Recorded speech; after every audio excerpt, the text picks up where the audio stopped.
You're listening to the AI Moment with me, Jonathan Wagstaff. Me, Danny Denhard. Today, we're going to be talking about AI hackathons. So I guess a great start point, Dan, will be just give us a little definition of what we mean by an AI hackathon.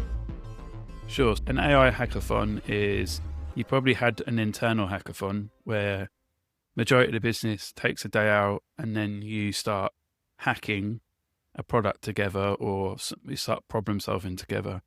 And an AI hackathon is essentially the same thing, but based in and around and on AI tools.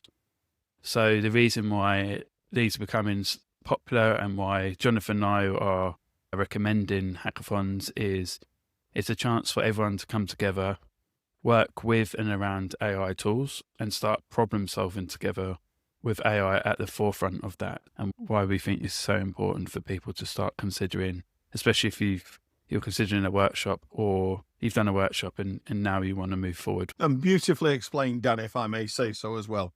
I think one of the great things about them, I mean, for me, there are two pieces to any kind of AI initiative at the moment. And piece number one is to actually look at some kind of process and say, okay, let's just map that process first of all. Let's map the steps in that, whatever the workflow is, whatever the process is. Could be in finance, could be in marketing, could be across the business, multidisciplinary. But you map the process, that's how it works. And then you say, okay, where could AI actually help in that process right now? Which parts of that process could we use AI to improve? And the beauty of a hackathon is it gets people ready together to do that. So you say, let's take a morning, let's put a bunch of people in a room. They could be from different disciplines in the business. And we're going to look at this part here and we're going to map the process. And then we're all going to get together and decide where could we develop little AI agents or tools or little GPTs or whatever we do, Gemini gems, to fix bits of that process. And then we work together to do that. And what you get is you get a multidisciplinary team building something useful in a few hours, which conquers fear and all those other things, those resistances people have. In my experience, much quicker than training. That when people get to use it and do something with it like that, it conquers fear much faster than training programs might do as well. So workshopping that stuff is a really, really, really good way of getting people rapidly up the curve of use and practical use. Definitely. What do you think?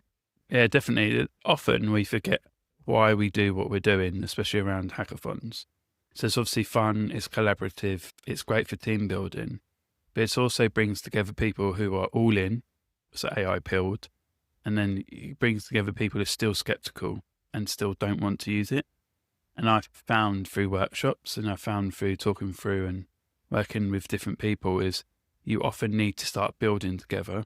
So not just collaborating, but building and creating something that's fun and answers a number of different problems. So it could be something trivial and small, or it could be a case of, like we said before, it's the 1 to 6 model.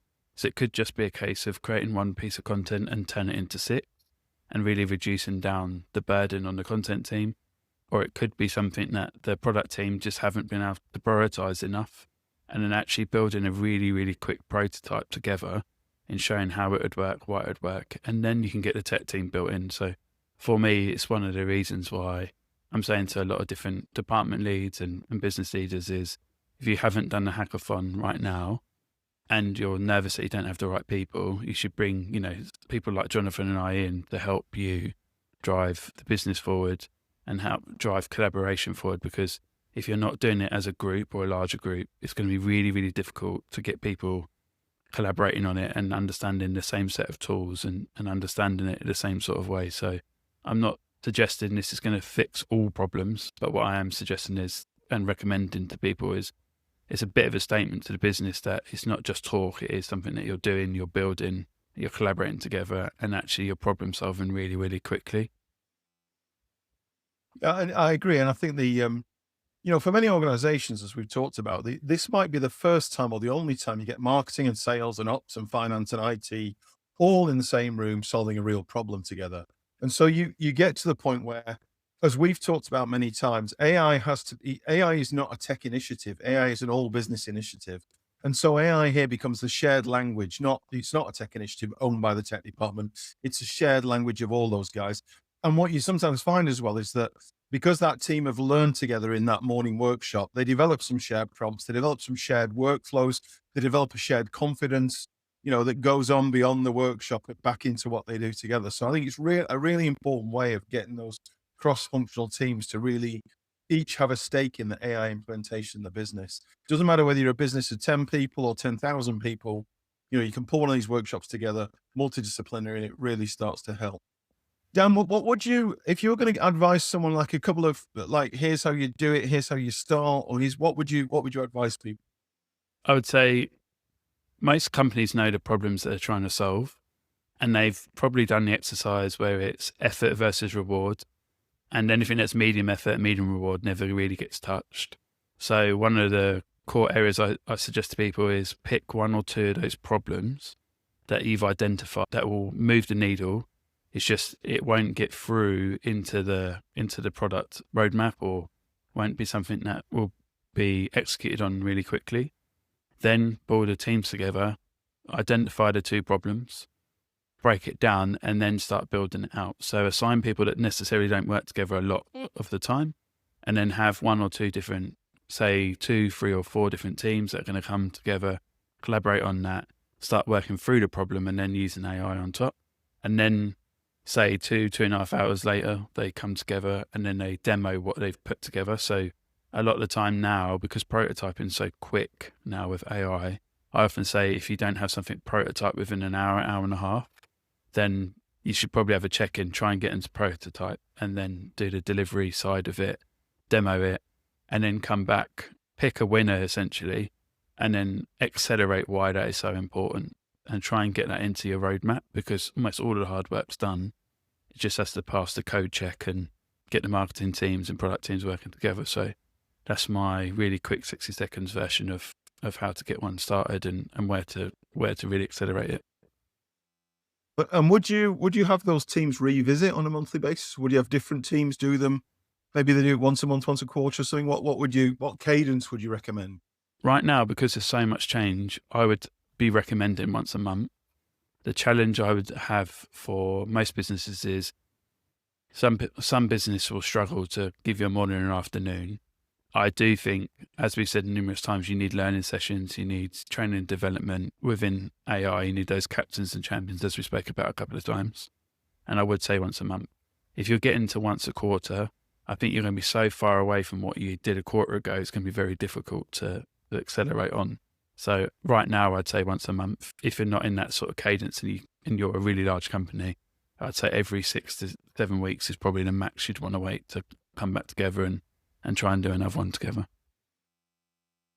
Yeah, and I think the other point to make on that is that, hopefully at the end of a hackathon workshop, you've got a nice output, a useful output the business can use. But actually you get those collaboration habits as well. And you get that human nature thing, which is if 3 or 4 disciplines come together to create a solution like that, they'll all use it because it's there. They've got skin in the game. So they'll all use it. They're far more likely to reuse it, refine it, share it. And so as much as the hackathon is about the outputs in the morning, they're also about building that AI native culture and getting that mindset shift that helps organizations get really with it. So that would be a sort of side benefit of doing a hackathon as well, I would say. 100%. What's our summary, Dan? Just to wrap up, what's the summary? Yeah, the summary is kick off with an AI hackathon, ideally within the next, say, 3 to 4 weeks, because it's really accelerating. We're already in early to mid-January. The reason why you do it is you can create a shared language, you start sharing prompts, you then can start creating real workflows together, and that's completely cross-functional and collaborative. And then you can start having a look, whether that's on a monthly cadence or every 6 to 7 weeks, on getting the teams back together and having this real productized prototype way of addressing and working together with AI. I highly recommend you try it out, and if you're struggling, drop Jonathan or I a message. That sounds like good advice, my friend. Good to see you, and I will see you next time. See you next time. Thanks for listening today, everyone.